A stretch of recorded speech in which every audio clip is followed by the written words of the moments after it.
Il dottor Ceccaroni riceve il titolo per il suo straordinario contributo scientifico e medico e dunque per il suo impegno pienamente in linea con lo spirito del motto rotariano Uniti per fare del bene.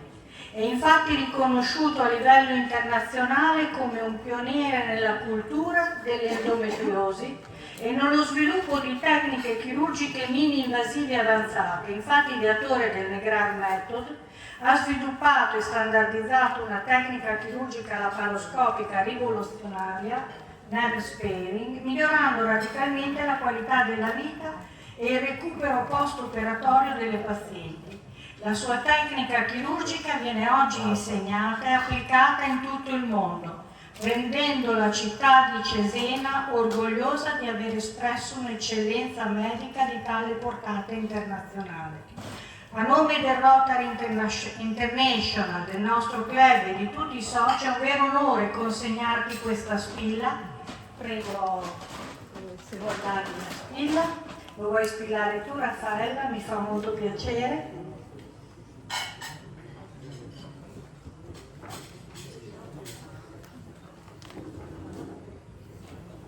È un vero piacere e un onore consegnarti questa spilla e l'attestato di Polaris Fellow. Questo non è solo un premio per ciò che hai fatto, ma è un simbolo di gratitudine e di amicizia che oggi ci unisce indissolubilmente. Adesso passo la parola a Raffaella e poi tu ci parlerai e ci dirai di te, che siamo veramente molto onorati di averti qui stasera. Prego, Raffaella. Buonasera. Con il dottor Ceccaroni parlammo di Rotary un bel po' di anni fa e ora siamo qui. È per me un grandissimo piacere presentare il dottor Marcello Ceccaroni e leggervi il suo curriculum che esporrò sinteticamente. Marcello Ceccaroni, cesenate, è direttore della ginecologia e ostetricia dell'IRCS Ospedale Sacro Cuore Don Calabria di Negrar di Valpolicella, Verona. Chirurgo ginecologo di fama internazionale, è considerato uno dei massimi esperti mondiali in anatomia chirurgica, neurochirurgia pelvica laparoscopica, endometriosi profonda e chirurgia radicale nerve sparing. È l'ideatore del Negrar Method, tecnica nerve sparing, oggi adottata in numerosi centri internazionali. Ha eseguito oltre 20.000 procedure chirurgiche ed è considerato un riferimento mondiale nella chirurgia pelvica radicale mini-invasiva. È inoltre fondatore e presidente della ISSA, Scuola Internazionale di Anatomia Chirurgica, nata nel 2010. È fondatore e presidente della ISGN, la prima società scientifica dedicata alla neuroginecologia. Ricopre numerosi incarichi universitari in Italia e all'estero. È inoltre autore di articoli scientifici e di libri, tra cui l'ultimo, L'inferno invisibile. Nel corso della sua carriera ha ricevuto numerosi riconoscimenti nazionali ed internazionali. Tra i premi italiani figura anche il Malatesta Novello, prestigioso premio Cesenate. Particolarmente significativo l'ultimo riconoscimento ottenuto nel 2025, quando l'Associazione Mondiale di Laparoscopia e Ginecologia gli ha conferito il prestigioso titolo di Original Innovator, riservato a pochissimi chirurghi al mondo che, con innovazioni rivoluzionarie, hanno cambiato la pratica clinica, divenendo un riferimento internazionale. Sto correndo, potrei aggiungere altre cose, tutte in gran parte fuori del comune. Preferisco però dare la parola al dottor Ceccaroni.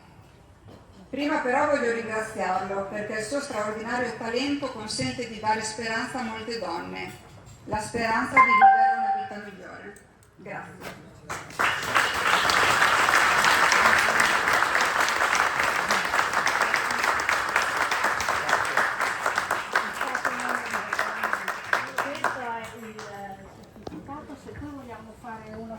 Sì, la facciamo no, ma la adesso. facciamo dopo, Adesso il dottore Paolo, questo è il riconoscimento Polaris Fellow. No, ma la facciamo dopo con calma.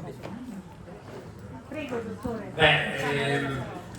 Io sono davvero un po' in imbarazzo perché siamo tutti qua per passare una serata leggera e spensierata, quindi non intendo appesantirla a parlare di cose pesanti. Volevo dire che sono estremamente onorato di questo premio, che è prestigiosissimo, e mi onora doppiamente perché tra l'altro proprio 4 anni fa, e c'è qui anche il dottor Alberto Sensini, proprio oggi abbiamo preso il Malatesta Novello, che fu stranamente post-datato per via del Covid, e quindi si vede che sono giorni fortunati questi qui in generale nel corso dell'anno. Del resto San Giovanni in qualche modo ci protegge. Ringrazio davvero Raffaella per le belle parole, ringrazio il Presidente, ringrazio tutto il board del Rotary per avermi in qualche modo considerato meritevole di questo premio. Nella realtà non credo sia corretto tediarvi con le cose che faccio e i riconoscimenti che ho avuto.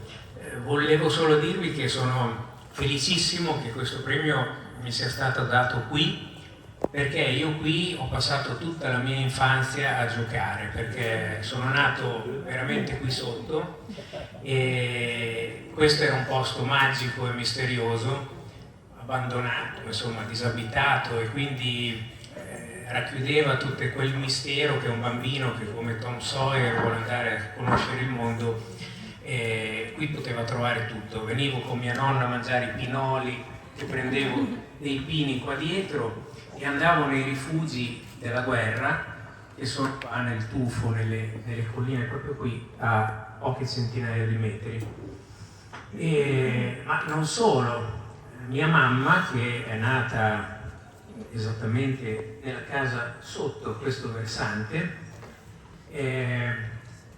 scorazzava per le campagne assieme ad una persona che la passava a prendere. Lei aveva 5 anni e lui era un po' più grande, con una Jeep, pare, o una decappottabile, non abbiamo ancora capito. Questa persona si chiamava Monty Banks ed era questo istrionico personaggio che quando veniva dagli Stati Uniti aveva la passione di prendersi questa bambina entusiasta e scarrozzarla per le tenute, e i miei nonni avevano poco piacere perché lui poi a quei tempi andava molto il whisky e soda e non si sentivano molto rassicurati. Ecco, per me questo posto è magico e ricevere questo premio qui è doppiamente magico. Io volevo sicuramente dedicarlo in primo a tutte le mie pazienti, che sono tanti libri aperti che mi hanno permesso di fare le migliori esperienze della letteratura, dell'essere umano in tutti questi anni, e che chiaramente mi hanno insegnato a diventare quello che sono adesso, anche con i difetti.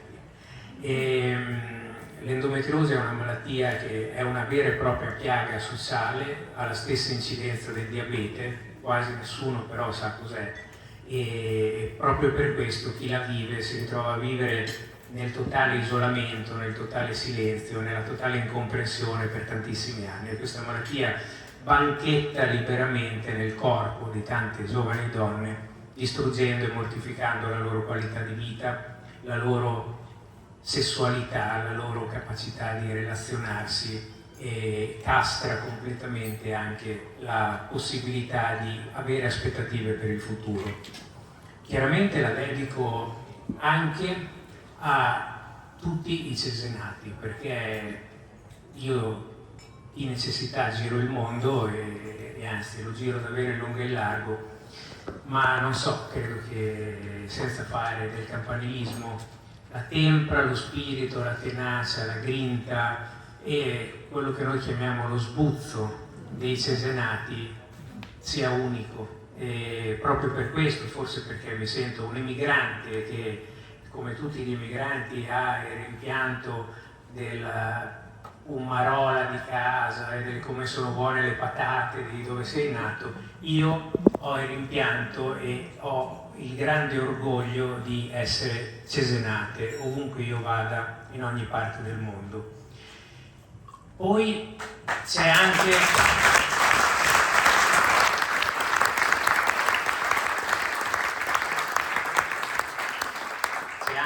e sono alla conclusione, un ringraziamento particolare a mia moglie Maria, a mia mamma Luciana, a tutti i miei amici e i miei assistenti, quelle persone che si sono abituate in qualche modo a essere anche un po' trascurate da me e nonostante questo non me lo fanno pesare. E per ultimo ci terrei davvero a dedicare questo premio a una persona che è stato uno dei veri game changer nella mia vita, una persona che mi ha trasmesso questa capacità di sognare, di amare l'avventura, lo spirito ribelle, questa tendenza a non omologarmi. Questa persona si chiamava Edo Biasoli e qui c'è Chiara, sua figlia, che ha fatto grande parte di questo cammino, anche lei. E Edo Biasoli mi ha insegnato praticamente a non essere omologato e a rivendicare sempre la mia diversità, che è la diversità che è dentro ognuno di noi, come un valore aggiunto, che è quella cosa che poi ci caratterizza e ci distingue, va preservata. E soprattutto mi ha insegnato a guardare le stelle, e chi guarda le stelle sicuramente sa dove andare e soprattutto non si sente mai solo anche nelle serate più buie. Grazie a tutti.